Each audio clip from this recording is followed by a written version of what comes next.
All right, we're going to call to order the Planning Commission meeting of May 11th, 2026. We will first conduct roll call. All right. Commissioner Wood. Here. Commissioner Beisel. Present. Commissioner Tony. Vice Chairman Noy. Here. And I am here, Chairman Nickerson. We have enough for a quorum? There's 5 members present. At this time, I want to get a motion for the adoption of the agenda. Make the motion. I'll second it. We have a motion by Commissioner Beisel and a second by Commissioner Noy.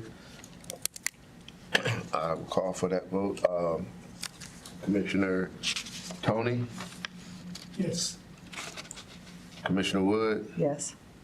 Commissioner Beisel? Yes. Vice Chairman Noy? I approve. And I approve. That motion carries 5-0. At this time, I would like to get a motion to approve the meeting minutes of the last meeting, April 13, 2026. A motion. All right, have a motion by Vice Chair Noy. Can I get a second?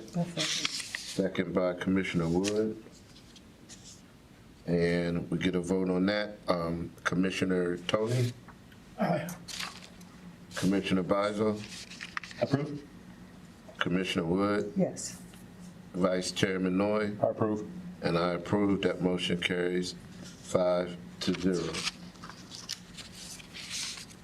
At this time, we would like to get presentations to the Planning Commission by Mr. Tabor. Thank you very much, Mr. Chair, Vice Chair, and members of the Commission.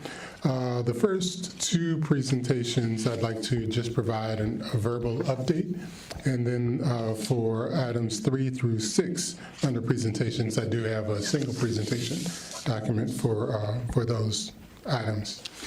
First, with regard to the Aris on Main Certificate of Appropriateness, the developer for the project has submitted an application for the Certificate of Appropriateness. I did receive and record the comment from the Planning Commission regarding what I think are coins, Q-U-O-I-N-S, and that's the corner treatment that is on the Williams Ordinary structure, and I will convey to the developer that there is interest in having some type of similar treatment on the structure for that building as a part of their design. And so we will go through that process. Generally, certificates of appropriateness are reviewed and approved by the the Architectural Review Board. And so they have purview over the COA process. But again, I will convey that comment that was received by the Planning Commission, or from the Planning Commission. Then with regard to neighborhood speed controls, currently we have not identified a procedure and process for establishing locations for speed controls in the town. And in conversation with the interim deputy town manager, who is also assuming some of the duties of the director of the Department of Public Works, we have agreed that we will work on developing procedures and processes for establishing traffic calming and other speed controls throughout the town.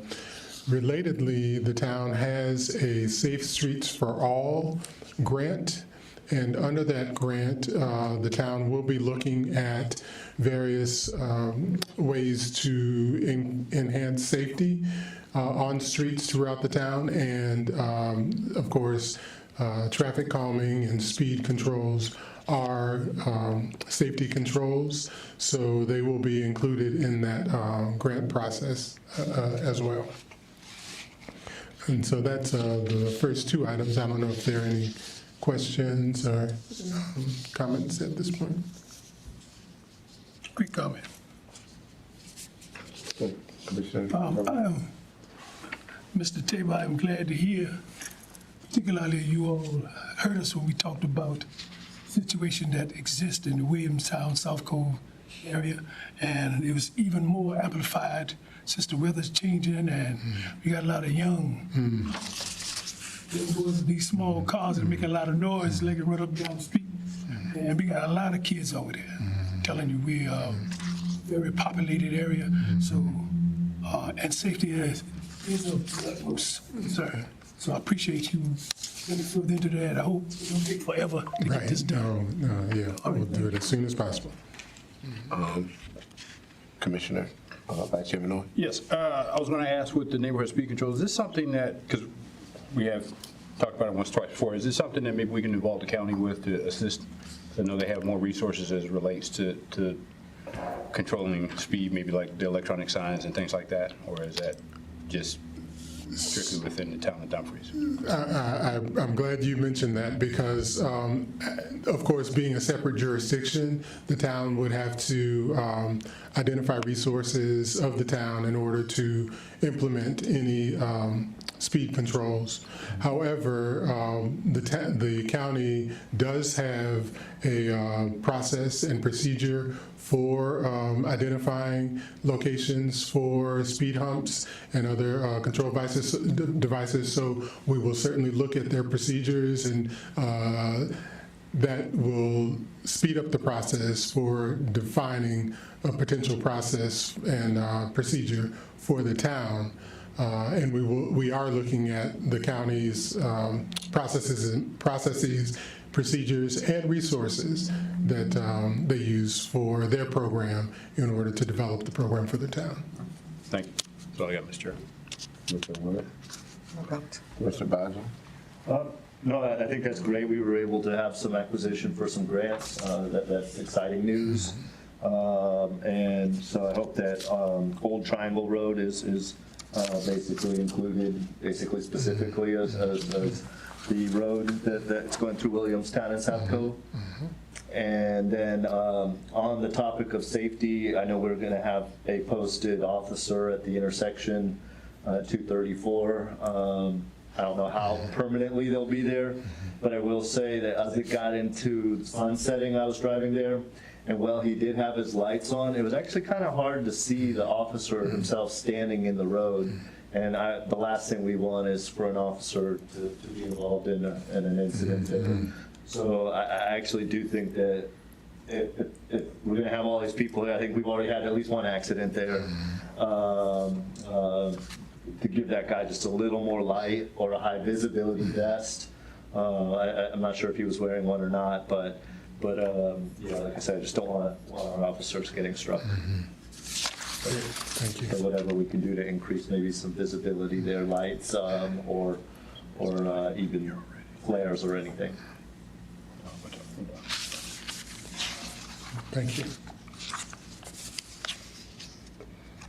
I think on that corner, there's been multiple accidents since this has been implemented.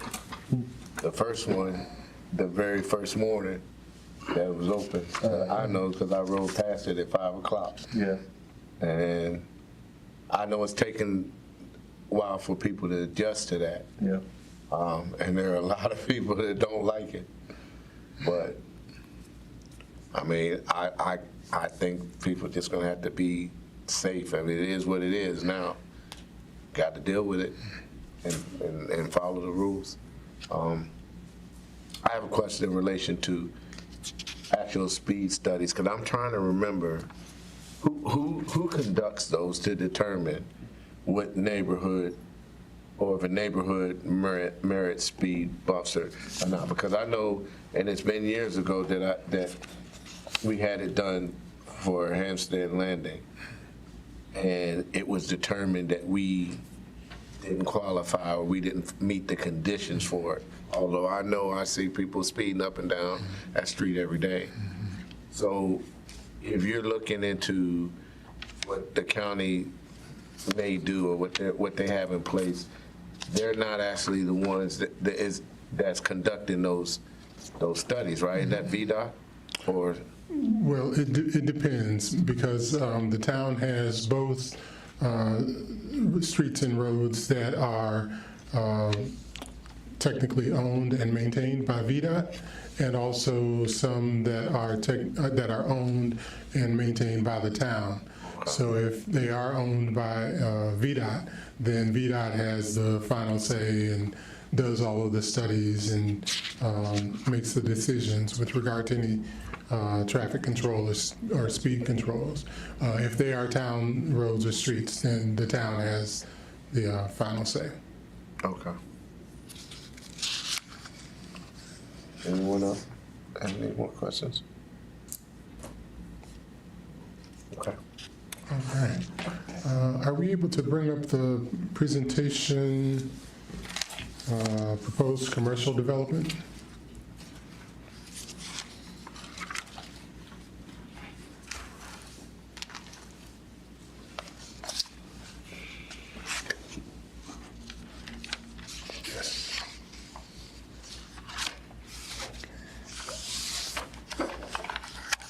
Okay.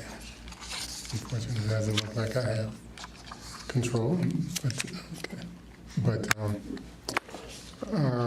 okay, I wanted to share information with you regarding a proposed commercial development in the town with a grocery. Yes. The town of Dumfries has received applications for rezoning and conditional use permits for the development of a new commercial center with a grocery store. The location is 17439 Old Stagecoach Road, and the proposal is for a modern upscale grocery store with inline retail, a drive-through pharmacy, and off-premise beer and wine sales.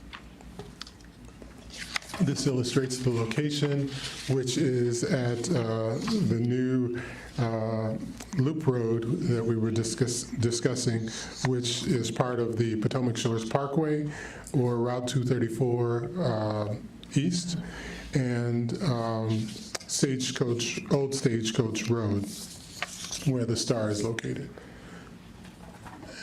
Thank you, sir. Then this is a preliminary layout, and we can see to the left of the property the red lines which illustrate a portion of Old Stagecoach Road. And that actually Old Stagecoach Road is a VDOT road. And what the town will have to do is go through a process with VDOT of vacating that roadway or transferring that roadway, and then the town would have to vacate that portion of the roadway or right-of-way for the development of the center.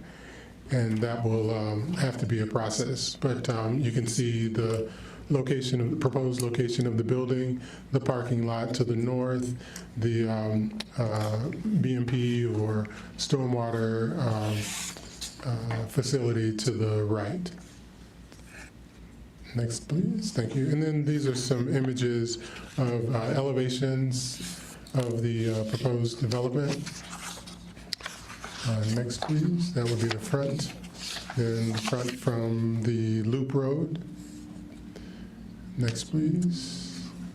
An illustration from the corner of Route 1 and the Loop Road or Potomac Shores Parkway. And then this is from the BMP, the east side of the BMP or the stormwater retention area. Next, please. Okay. And so approvals will include, as I mentioned, the release from VDOT of Old Stagecoach Road, then the right-of-way vacation, the rezoning with, and actually the proposed rezoning is from the current manufacturing or M1 district to a B1 or a general business district. And so because it's not a PMUD, a master zoning plan will not be required, but they will have illustrations associated with the application. Conditional use permits will be required for the drive-through and off-premise beer and wine sales. They will also have a comprehensive sign plan that will be submitted as well. Next, please. And then, so process-wise, we endeavor to bring back to the Planning Commission during your June meeting on June 8th, the application for the rezoning and the conditional use permits, along with the comprehensive sign plan. And then June 16th is when we hope to take the items to the town council for consideration. Thank you very much, and happy to respond to any questions. Okay. Mr. Bison? Do you have any idea what applicant branding you're talking about? Unfortunately, that has not been released yet, yeah. No further questions. Okay, Commissioner Tony? I'm just thinking, when we already have Food Lion and Walmart, which are big box grocery stores themselves in that area, I know we are growing as an area in terms of population and all, but I don't know, that's just a concern. I'm not just necessarily a concern, but an observation, if I may place it that way. Gotta be a lot of, I know people gotta eat, you know, but, and people like choices. So, but, I don't know, it's just, something you wanna look at least from the perspective that we don't want to oversaturate the area. Restaurant and Food Lion might end up have to leave because they can't compete, something like that, But I guess those developers, the owners of those businesses, they have to be concerned with that. But I don't know. The question in my mind is the population around here big enough to support 2 big grocery stores like that? 3, actually. That's just a question. Again, an observation. So those folks who try to get it done, I guess they don't they're the ones who have to resolve that issue. They think they can compete. It's just my observation, Mr. Chairman. Sir, you good? You good? Yeah, I'm good. Okay, Commissioner Wood? I noticed from the diagram, it has some retail next to it, so it'll be a grocery store plus some other retail as well. And do you know if this grocery store, is it like a specialty grocery store? Or is it just your average, like is it a Whole Foods, more natural type foods, or? Yeah, unfortunately, I don't know, yeah. But I guess being a grocery store, it would, I think, be a grocery store with multiple products. Okay. Yeah. You good, man? Yes, thank you. I'm kind of thinking like you are, Mr. Tony. In my mind, I know we don't have a brand, but I'm pretty sure whoever's considering bringing this did their studies and figured out what product it needs to be. The fact that Shoppers down to 34 closed up, and with all the building that's going on, for them to leave, it does kind of lend concern to whether or not the population is driving it. But the other part of that is too, with Potomac Shores Parkway being finished and the growth that's still happening there, because they're still building a whole lot back there. And the growth that we're having within the town, I think those might be factors that, one, lend to that location, and two, leads them to believe that they'll be successful. But I believe it's got to be a brand, something that we're not used to having around here. Got to be something like like for an example, yeah, we got a Wegmans on the other side of town, Right, right. but Wegmans is a brand that has a lot to offer. And if there were one down here, you know, I think that might be a sell, because not just here, but you got those folks that are just south of us, Garrisonville, staff, that will come that little bit of distance to go to Wegmans. Probably Harris Teeter. Yeah, Harris Teeter's another one. But Harris Teeter kind of puts me on the same, not quite the same as Shoppers, because Harris Teeter did have more things to offer, and depending on which one you are, they're hot areas, so. They have drive-through pharmacies, and it's a smaller size grocery store. Yeah, and so, Not a Wegmans. you know, I think the specialty aspect of it, but, you know, I'm not opposed to the idea. I like the vision. I like, you know, just looking at the pictures, I like the way aesthetically it will make that corner look. You know, that's going to be a statement as well, and a testament to the growth that we're having here. But it remains to be seen. So I'm assuming if you're gonna put that type of money in something, that you've done your research, so, you know. But again, you don't want to drive out the ones we have. So let's see. And if I could, this development would be located within the town of Dumfries. So revenue generated from property taxes, from sales taxes would come to the town. And of course, it would be much closer, not much closer, but closer for residents as well to have access to food and healthy options. Whereas, you know, those others are outside of the town's jurisdiction. Right. Vice Chairman Noy? A question for you, Mr. Tabor, just to orientate myself. Old Stagecoach Road, I see that they're going to put a light, well, back up. They're going to put a light on Potomac Shores Parkway. So there'll be actually two entrances, one from Potomac Shores and then from Old Stagecoach Road. Yes, sir. Now, when we talked about a couple of months ago about the Route 1 widening project, you're still not going to put or signalize the intersection at Stagecoach Road. So you only be able to access this going north. Correct. Stagecoach, so you can't go south without making that U-turn. Correct. At Possum Point. Possum. And we're still not going to signalize Old Stagecoach Road then.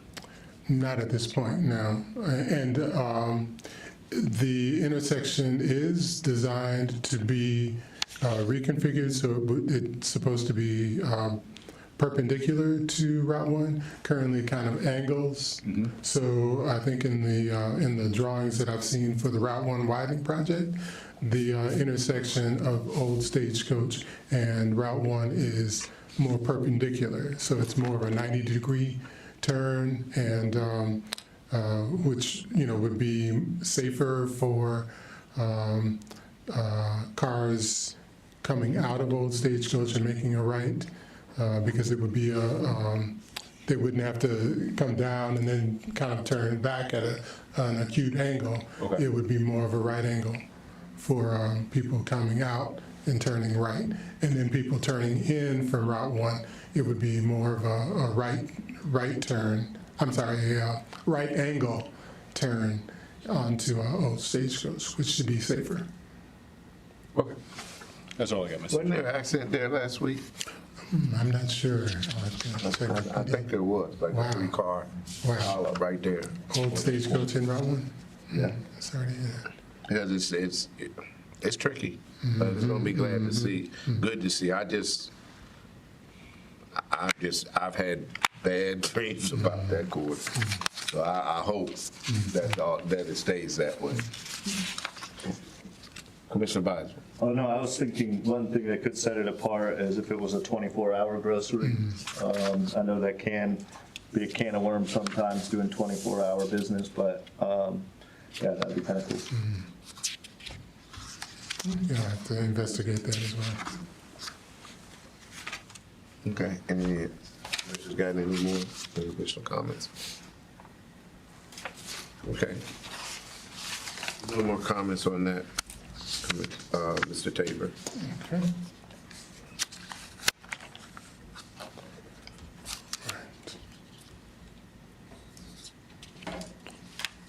Did you want to move on to new business? Okay, yes.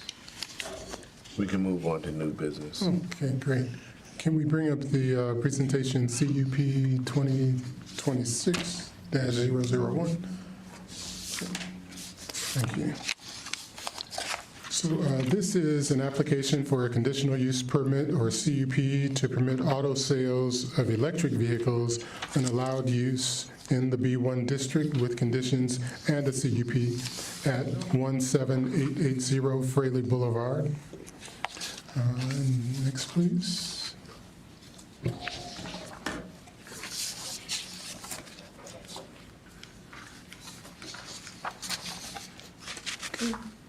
And the town of Dumfries received an application to permit auto sales of electric vehicles and allowed use in the B1 district with conditions and a CUP at 17880 Fraley Boulevard.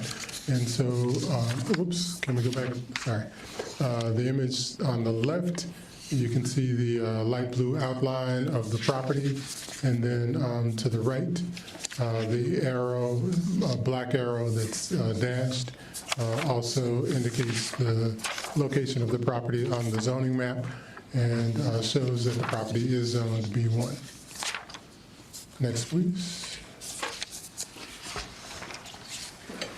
So the town code provides the council with the authority to adopt amendments to the zoning ordinance by ordinance whenever the public necessity, convenience, general welfare, or good zoning practice requires. And then the Code of Virginia states that no zoning ordinance shall be amended or reenacted unless the governing body has referred the proposed amendment or reenactment to the local planning commission for its recommendation. Hence, we are here this evening. And next, please. During the April 21st, 2026 regular meeting of the town council the council adopted an ordinance amending the town code to allow auto sales of electric vehicles as an allowed use in the B1 district with conditions and a CUP. So the property at 17880 Fraley Boulevard is located in the B1 district, and it conforms with the newly adopted code requirements for electric vehicles in the B1 district. Conditions include automobile sales on lots shall be 1.5 acres or more, and this property is 1.89 acres. Businesses must have a structure that may serve as a showroom, and the structure on this property is 9,920 square feet and can serve as a showroom.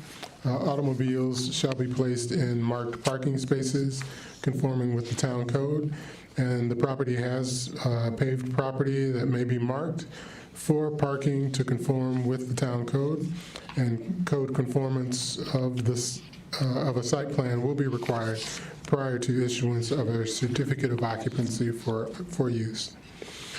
Then all automobiles sold shall be electric vehicles, and the applicant is an electric vehicle dealer, and conformance will be required.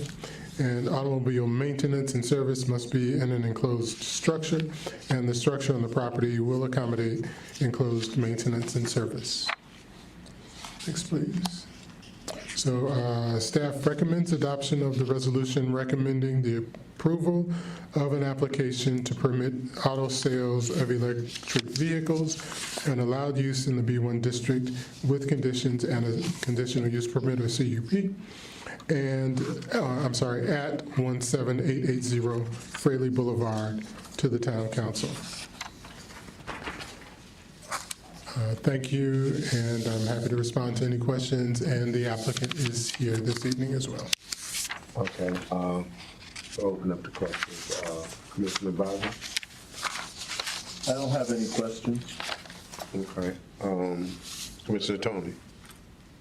This was before us, but our last meeting. I think we were deadlocked in terms of our vote. I did vote affirmative on this at that time. But I'm hearing you say that the town council has already approved it. Am I correct? Thank you very much for the question. So the town council approved the zoning text amendment that allows the use and with a CUP.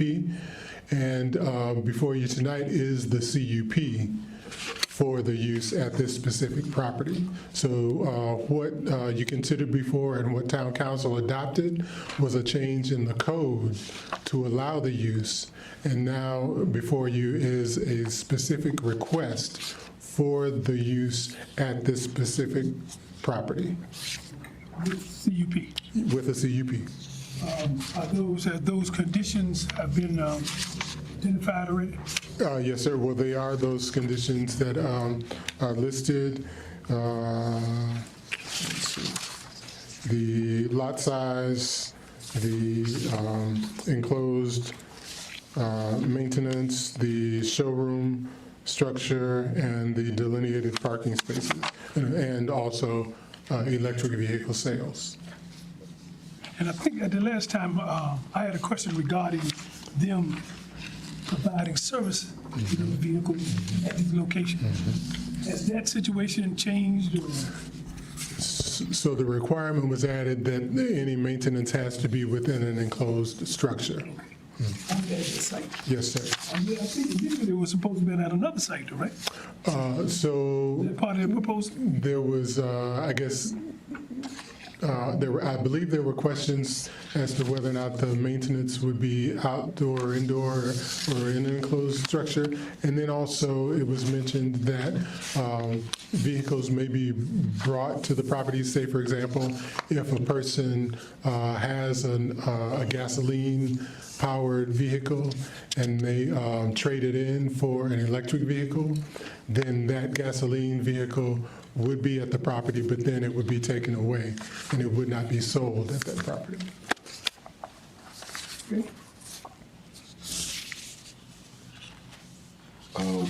Okay, Commissioner Wood? Oh, Commissioner Tony asked the same question I was going to ask, so you answered it. Okay. Vice Chairman Noy? No questions for me, Mr. Chair. Thank you.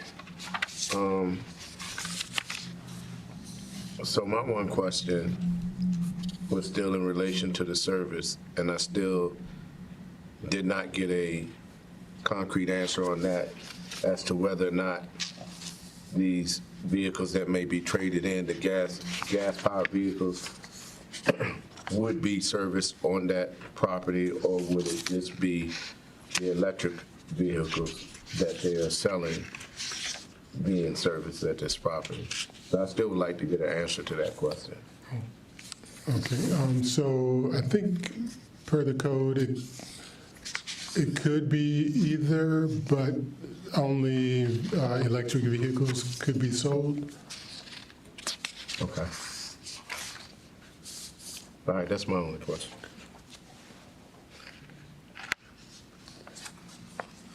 Commissioner Tony? If I may, when someone trades in a vehicle, is there a time frame in terms of how long that vehicle can remain at that location before it has to be moved? No, there is not per code, and it's possible that the applicant can provide some insight as to, their process and procedures and how long, what that time period might be. But code-wise, no. Could we impose that as part of the condition? Potentially, yeah. Let's see. So, yes, we may want to get information from the applicant as to what their procedures are, and just for your information and consideration in your deliberation. Okay, before we do that, now, I'm gonna go ahead and open it up for public hearing. Is there anybody signed up to speak on this matter at all? No? Okay, so if we could we hear from the applicant at this time? Okay. Did you want to close the public hearing? Yeah. Yeah, I'll go ahead and close it. We'll close it. Respected members of the Planning Commission, good evening. Thank you. To answer the question, I think the turnaround time for vehicles that are traded in is dependent on when we would receive titling for the vehicle, and typically that takes between 15 to 45 days. So once the titling is processed and finalized, then the vehicle's basically transported to a different location, to a wholesale facility. So quickest turnaround is usually about 14 days. So potentially you could have several vehicles there for up to a month and a half, waiting for the completion of the paperwork. Yeah, that's true. Although, I think one point to note that just came to my mind is, in a traditional sense, trade-ins would just come to the facility at which the client is purchasing their new unit. I think in the current era of automobile sales, there are some massive digital players. You've probably heard of companies like Carvana or CarMax, or some of these massive companies who sort of have monopolies over some of the regional territories. The way it typically works now is clients usually get their appraisal value or trade-in value through one of those vendors, and then the unit, the company will honor their value for the trade-in, except the physical vehicle may never even hit our facility. They'll just be taken directly to one of the local facilities of Carvana or CarMax or one of these big vendors. So I don't know if I had to give you a percentage, less than 10% of the vehicles hit our lot that are traditional trade-ins. Well, actually, I'm thinking that if we impose conditions that would stipulate that you have, say, 15 days period to move this, then that would remove all that decisions that you have to make and expedite the process. Sure. Because we want this, and I support it, but we want it to be aesthetically appealing. Absolutely. And I don't know how you operate your business, and how you talk about traditional things, well, we're doing something untraditional here by permitting this there. Sure. So that requires that we also got to look at the future in terms of what'll be on that lot and how it will appear to the neighborhood. I live in that neighborhood, I understand. so that's my concern. So if you could say nonchalantly, we might take 15 to 45 days, to me, that's not acceptable. I'm just from my standpoint. Sure. If we as a board have the power, that's why I ask, can we oppose these conditions to mandate that you all, after these vehicles come on the property, you got 15 days to get them out. I think maybe we should do that and not leave it up to your decision. Sure.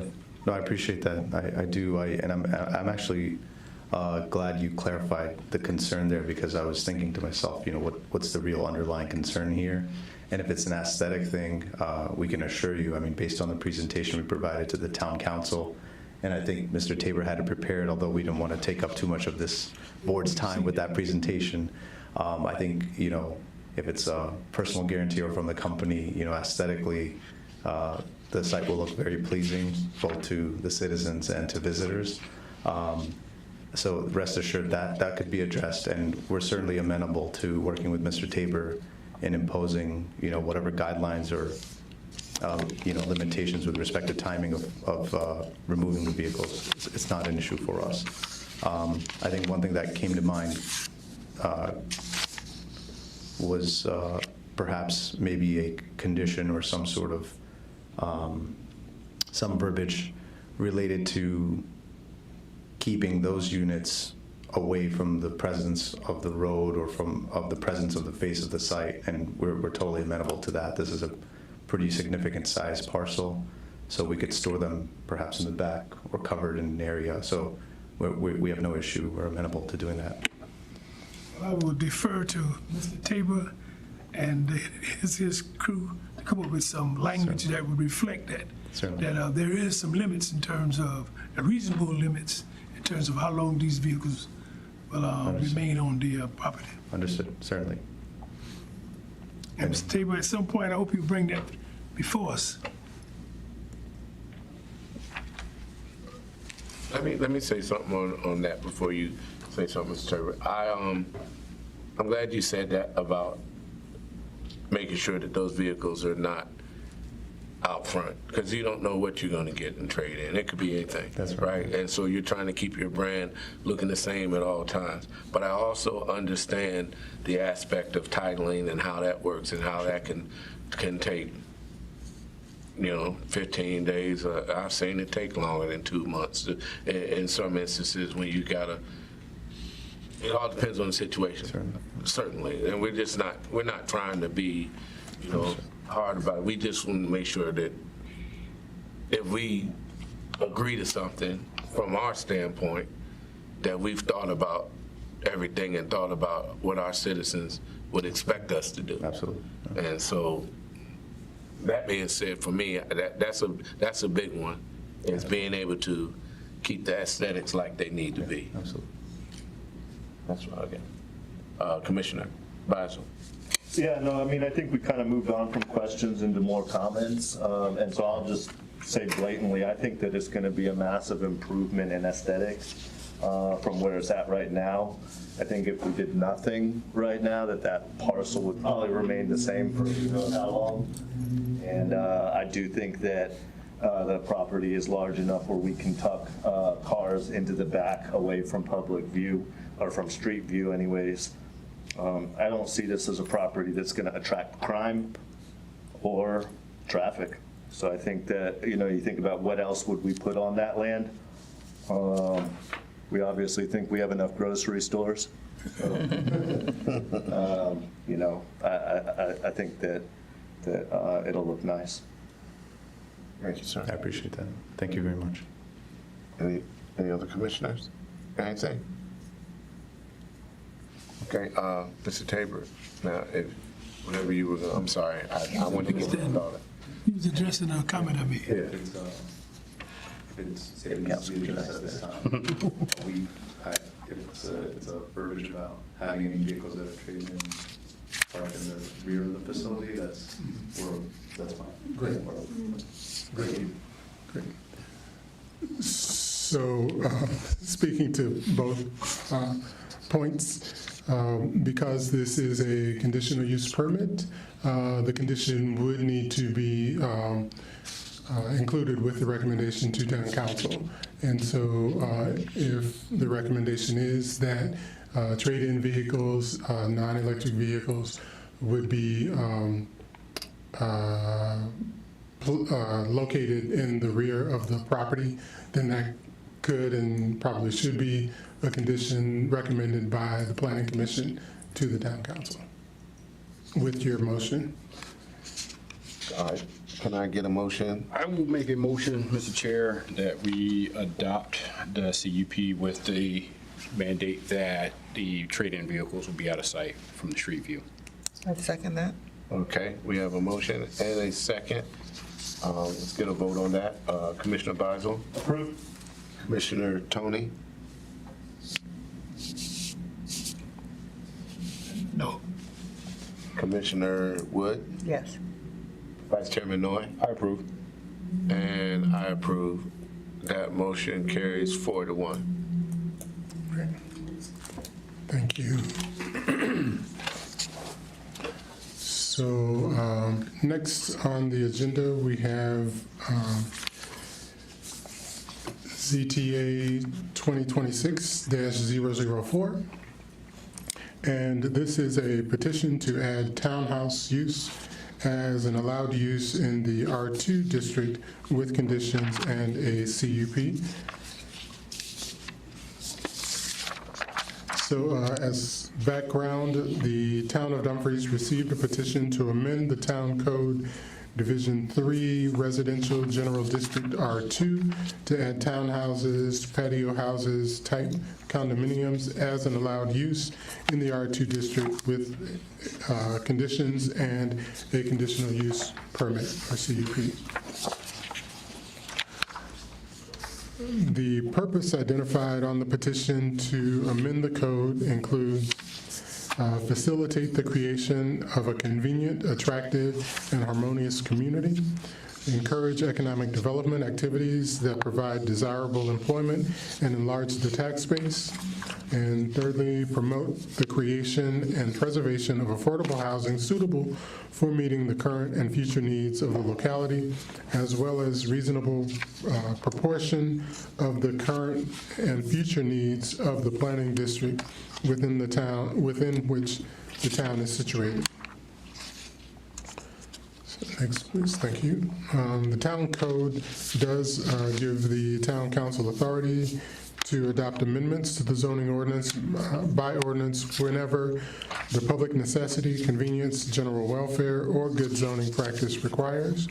And the Virginia Code states that no zoning ordinance shall be amended or reenacted unless the governing body has referred the proposed amendment or reenactment to the local planning commission for its recommendations. Hence, this item before you this evening.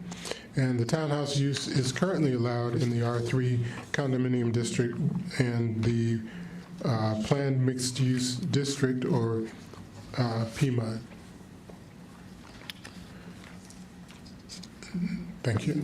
So, additional background, based on comments from the applicant, the proposed code text amendment aligns with and implements the town's adopted Destination Dumfries 2044 comprehensive plan by creating a clear regulatory pathway for redevelopment of underutilized and non-conforming residential properties. It transforms outdated land use constraints into opportunities for high-quality, fiscally productive, and context-sensitive residential development. It establishes a predictable, legislatively sanctioned pathway for non-conforming townhouse use to transition into conforming uses that maintain local control through the CUP process.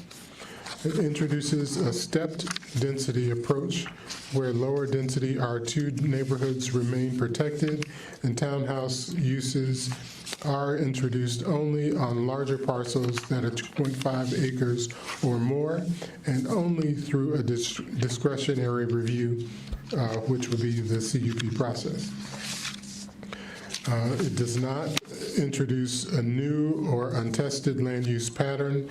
Rather, it includes a development approach that the town has already determined to be appropriate in certain contexts.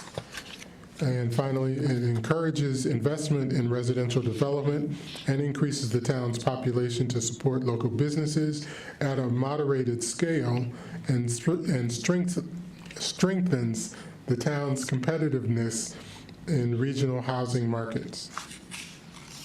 Next, please. Thank you. And so following are 7 actions in the comprehensive plan that relate to housing and would be implemented through the proposed zoning text amendment. It would implement the residential off Main Street district recommended in the planned Main Street district pattern book to regulate development of the residential neighborhood north of Main Street and to introduce new forms of housing as a complement to Main Street. It encourages a diversity of housing types to promote a variety of forms and price points, implementing the ROMS zoning district recommended in the planned mixed-use district planning pattern book to help fulfill this goal. It encourages the development of single-family attached units and condominiums in order to balance the housing stock to match the changing population and composition in the town. It provides a variety of housing types such as duplexes, fourplexes, small apartment buildings, and medium-density multifamily, including apartments over shops. It includes a plan for an inclusive community by developing housing at a variety of price points and also promoting the development of housing for all ages and abilities.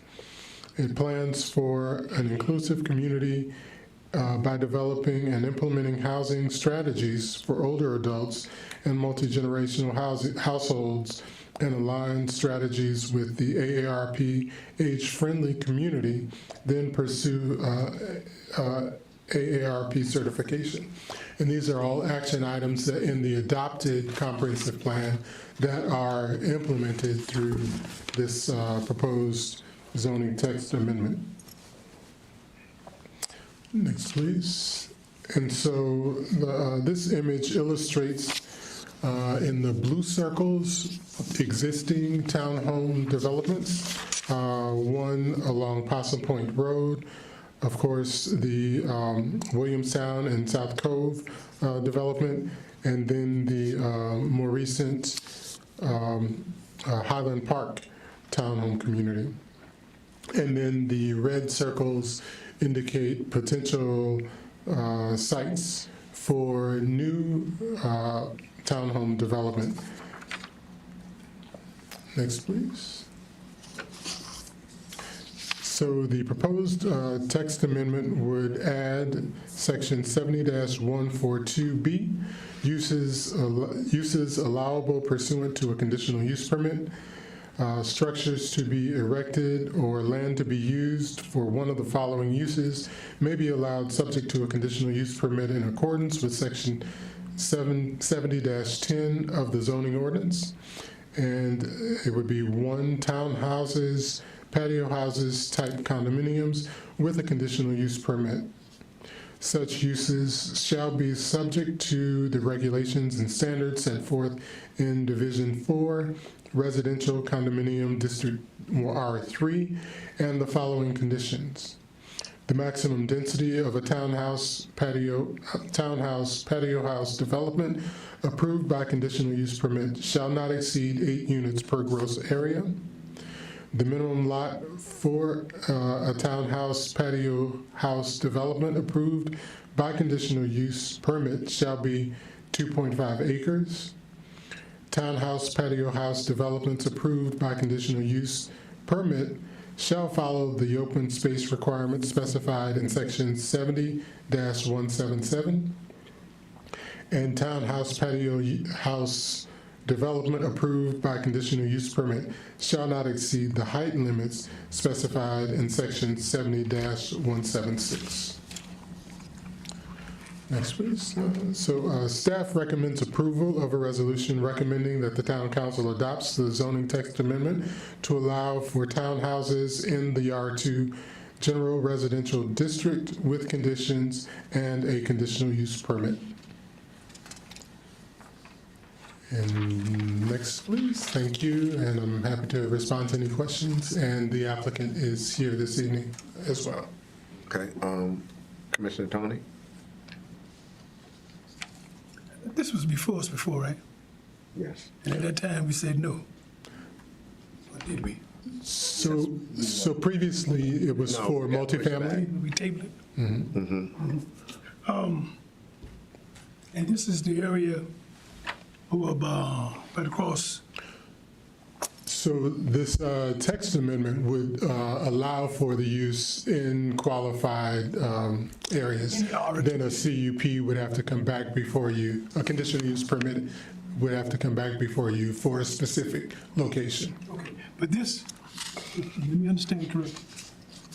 By agreeing with this, then we will open up all our residential R2 districts for townhouse development.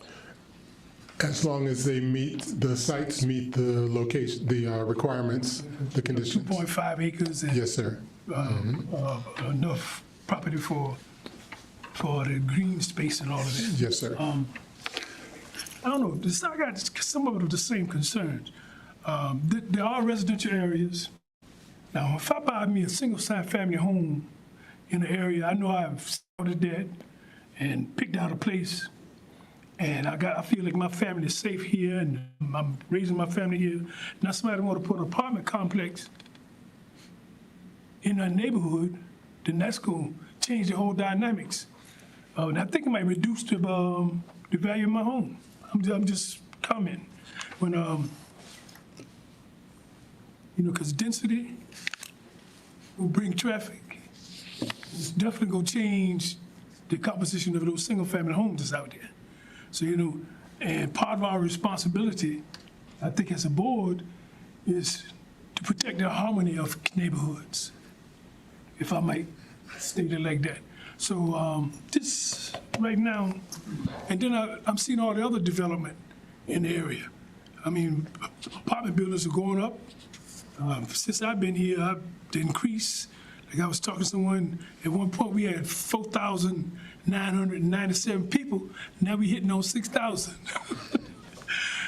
With the advent of these townhouses and you look at what's proposed right north of us here, 200 and something apartment buildings, units with a townhouse unit. And I watch the traffic and how that has definitely decreased the quality of life here, particularly on the weekends. I mean, I get everything I can, have it home, because I know if I leave the house, it's gonna take me a while to get someplace.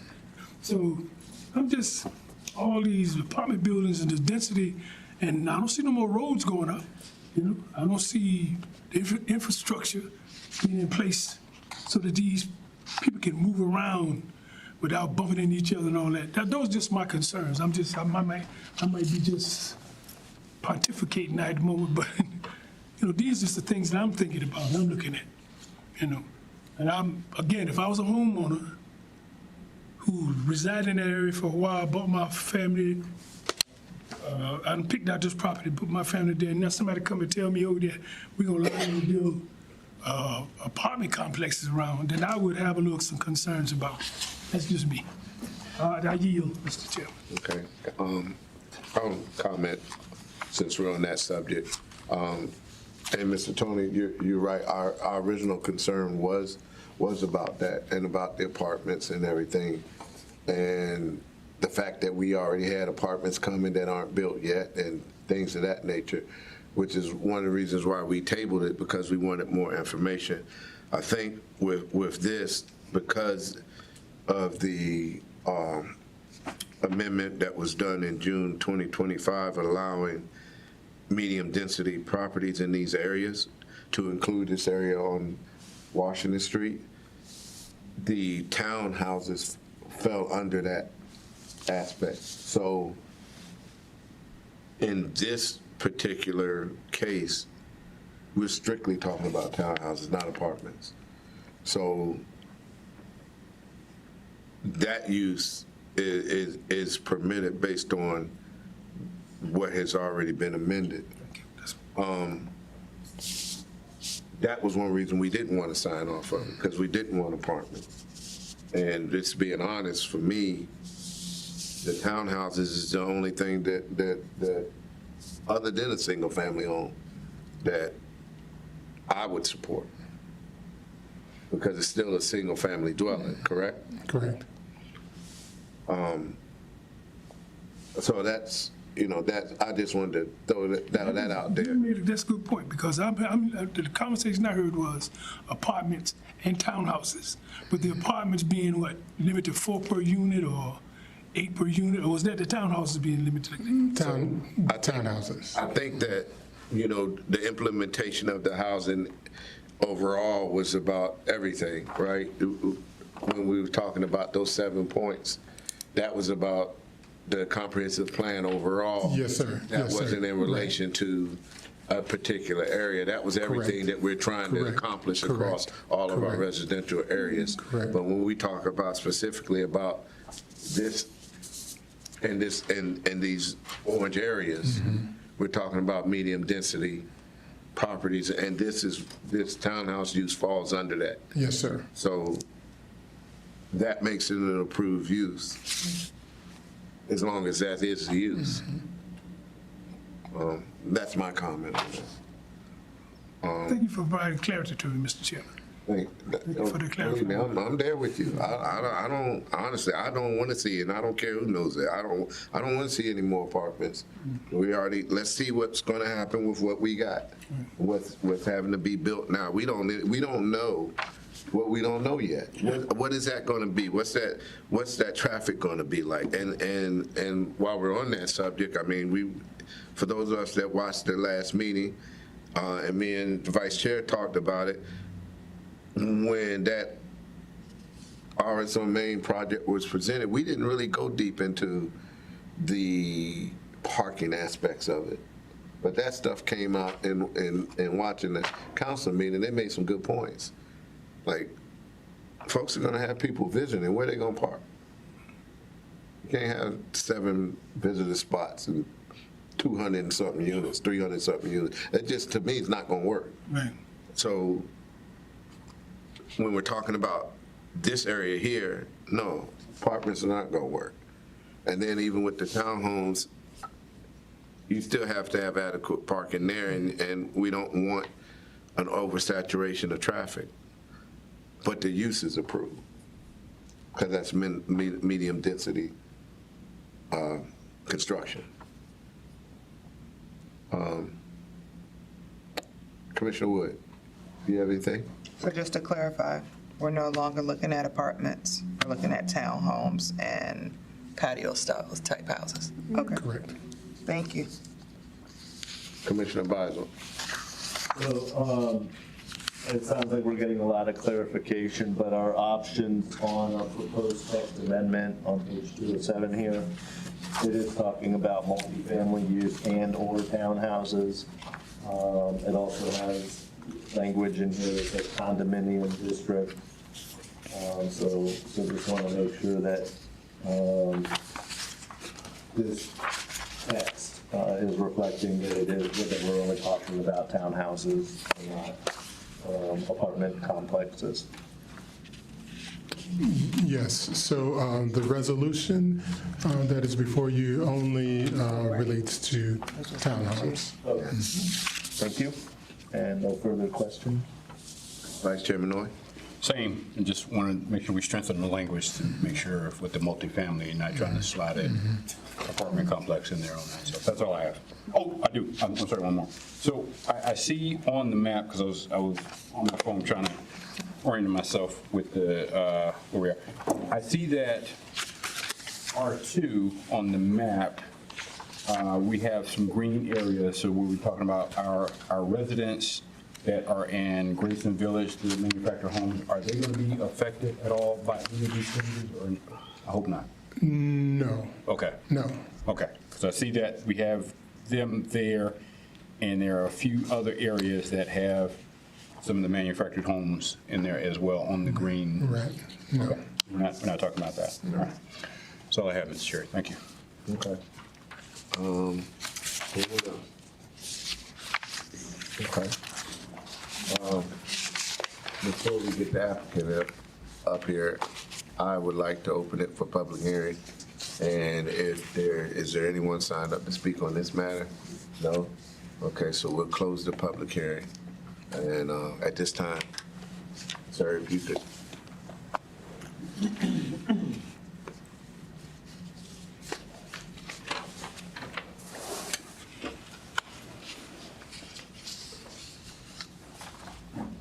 Good evening, Mr. Chair and respected commissioners.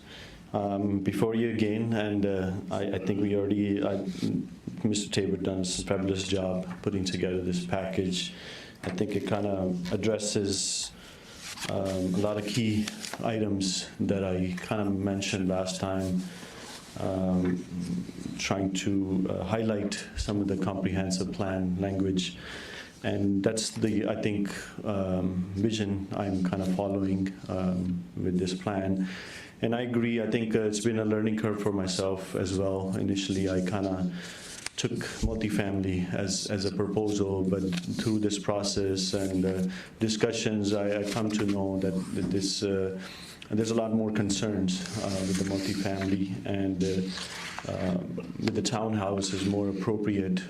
There's a lot of language that restricts it, reduction of how many units you can build and parking requirements and more open space kind of factors. So it is definitely a added benefit for a lot of, I think I kind of mentioned in my points that Mr. Tabor read earlier, non-complying properties, that they will have somewhat a push to, bring these properties for better use and modernize and give back to the town as well as far as taxes and all that.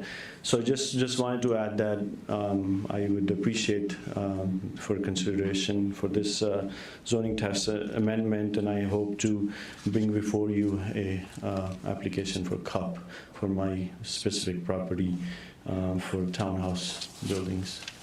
Thank you. Thank you, sir. If you have any questions. Yes.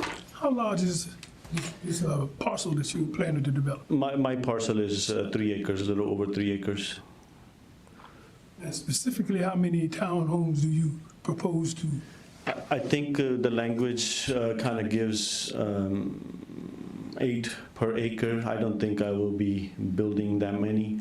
I think last application I brought before you, I had 12 multifamily units. I think I'm going to be around that number for townhouses as well. So I think the language kind of gives it more broader. I think 8 per acre, so that brings 24, but I don't think I'll be building that many. You also would have room for parking and Yes. green space. Yes, I think that's an added feature that will comply to the You requirements. propose putting up any kind of recreation? Yeah, I think the current zone requires 500 square feet per unit. So whatever the amount of units are, there will be some recreational space for that. And I think in the amendment, it kind of captures that aspect as well in the conditional use permit.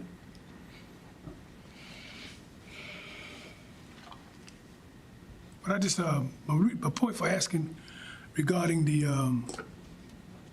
recreational, what I'm seeing, and I've been here quite a while, new townhouses, again, medium density, but they're families. And a lot of families come in, they bring in children and, young people who really need some kind of recreational activities that's close to them. That's why I just threw that out there at you. Is that part of your consideration, like playground sets, those kinds of things? I'm just asking. Tell you honestly, my initial process was for a multifamily. At this point, I haven't really worked with the engineer for the layout yet. So we'll definitely consider open space use and how we can, there's park right next to the location where my house is, my property is, so I don't know if it will benefit from a lot of, duplication, but maybe we can figure out a better use for open spaces, more for nature. I feel like there's creek runs through it as well, so more for natural uses than developing a lot of kids playground and redundancy, maybe, giving some variety, I guess, in the town. Okay. We'll look into that. That's a good answer. Thank you. Okay. Sir? Okay, Commissioner Wood? Did you say you were a resident of the town of Dumfries? Yes, I own that property and that's where I reside. There's 2 houses on that, so I reside in the back one. Thank you. Commissioner Basil? Oh, no further questions. Vice Chairman Noy? Nothing for me, Mr. Chair. Thank you. Okay, and I don't have anything at this time. We appreciate your presentation. Thank you. Thank you so much for the opportunity. Make a motion to vote. Got to close the public hearing. I close it. Go ahead again, sir. Yep. I'll make the motion to vote on the proposed amendment. To approve it? Yep. Okay, motion has been made. I'll second Approve it. I'll second it. And we have a second by Vice Chairman Noy. I'll call for the vote. Excuse me. Commissioner Wood? Yes. Commissioner Tony? Yes. Commissioner Beisel, Approved.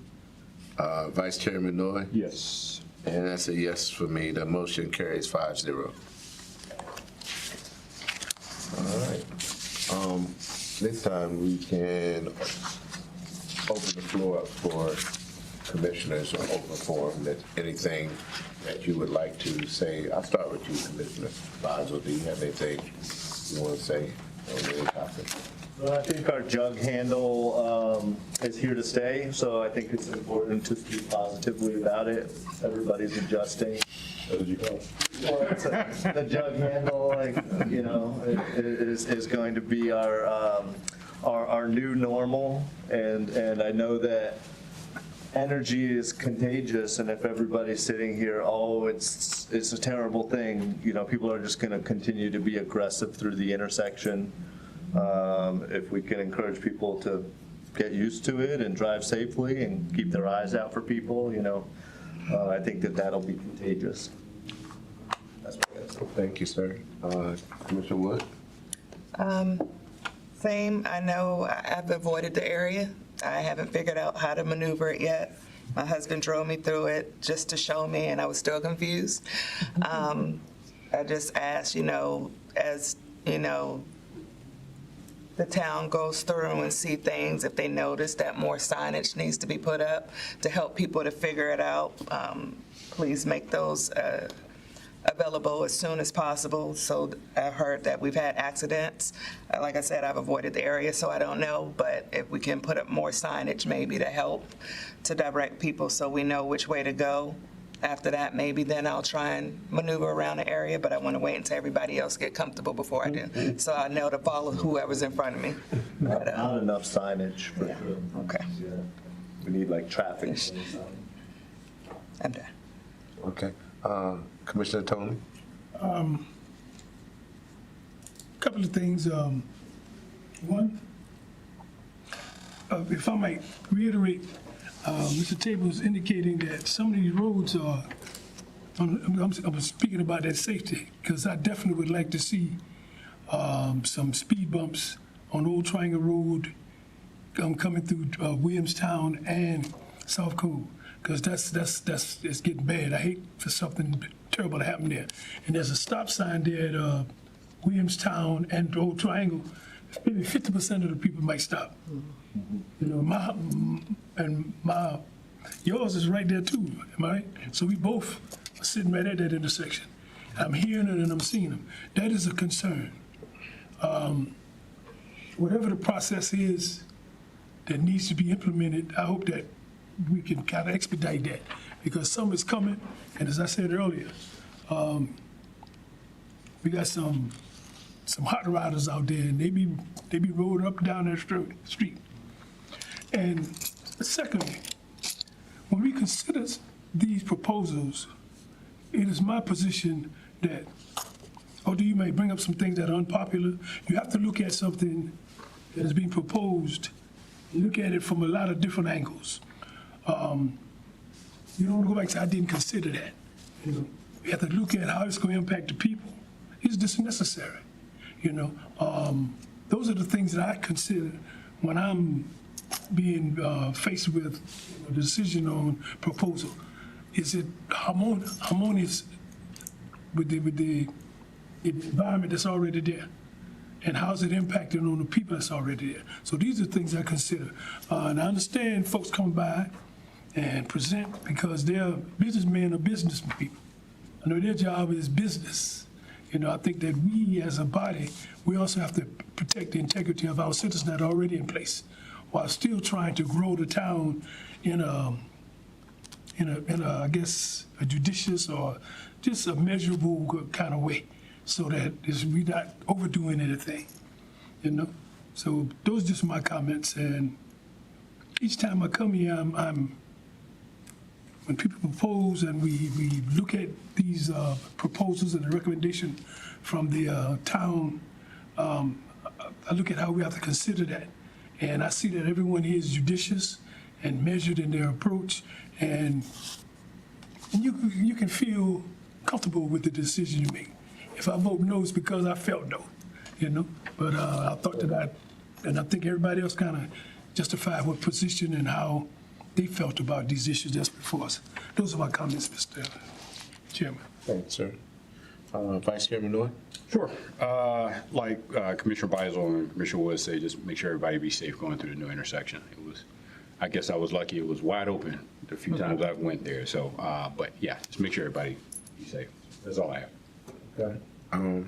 For me, it's the same thing that I say pretty much every meeting, is that people, you know, community-wise, if you see that something is affecting you, even before it gets to the point of completion, you have to get involved and voice your opinion or send your emails and things of that nature, rather than to critique it after the fact, when, to be honest, some folk have not done their due diligence in the beginning. That project, that's the hot thing right now, is that intersection.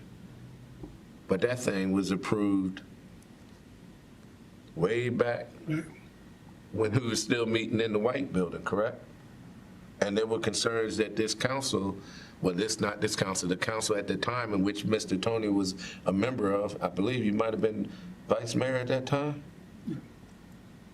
Where the town council, Dumfries Town Council, raised concerns about that project and what it was going to do and how it was going to affect the people of the town of Dumfries.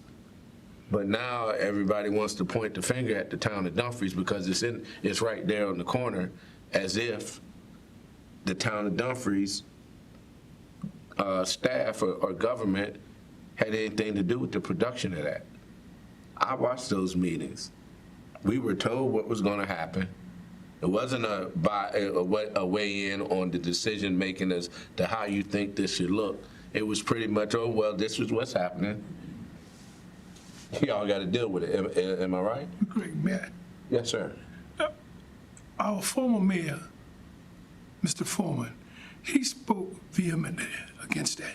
He articulated, because one time they were considering a flyover kind of a situation with a medium in the middle of the street, which would isolate the businesses on the left-hand side.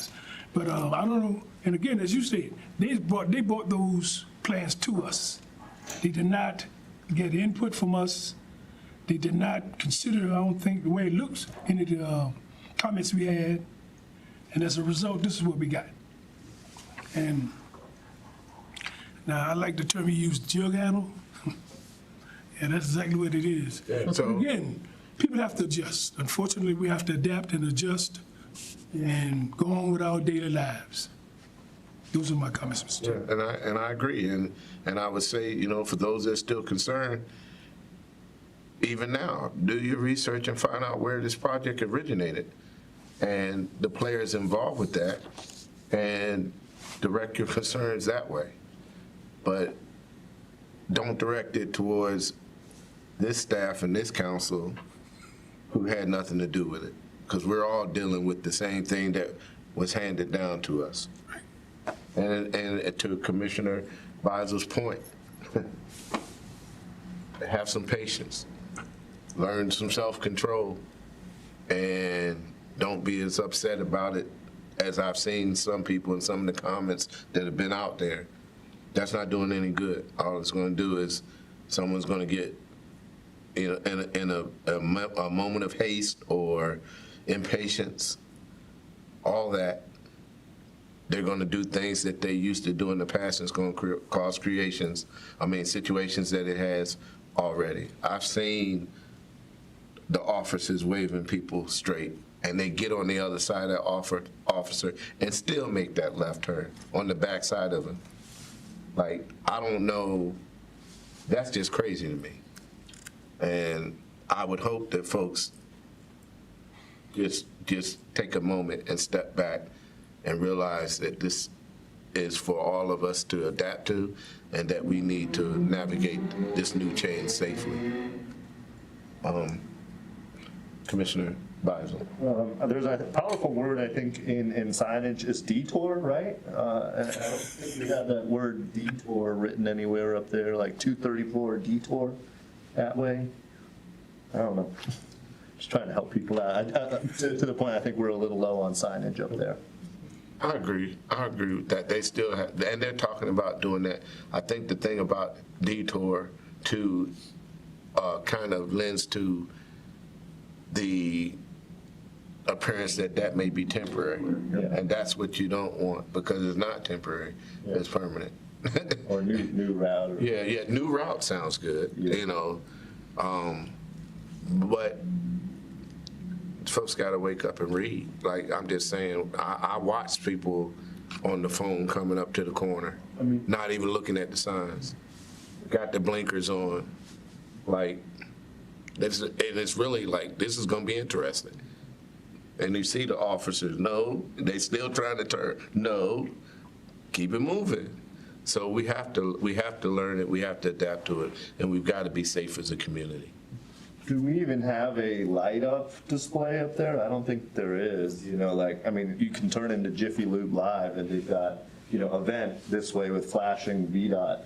I don't even think we've got. We got big signs. Oh, there is one up there, all right. We should pass Possum Point, where the Zoom car lot is, there's a electronic sign, but And there's one coming from the other way. folks reading it, I don't know. Yeah, I think the biggest place where I've seen aggression is turning left, going northbound on Route 1, trying to hit 234. That's where I've seen it. I've seen it both, that way and coming off 234, wanting to still make that left to get on the Route 1. Same thing. Yeah, that's true. I don't know that. Yeah, but the bottom line is, you know, like you say, it's here. Yeah. And I think it's here to stay, unless something drastically changes and makes them want to re-engineer all that. I don't see it. So let's just be safe as a community. Anybody else have anything? Make a motion to adjourn. Okay, can I get a second? Second. All right, and we'll vote on that. Commissioner Basil. Commissioner Tony. Yes. Commissioner Wood. Yes. Vice Chairman Noy. I approve. And I approve. This meeting is adjourned at 8:21.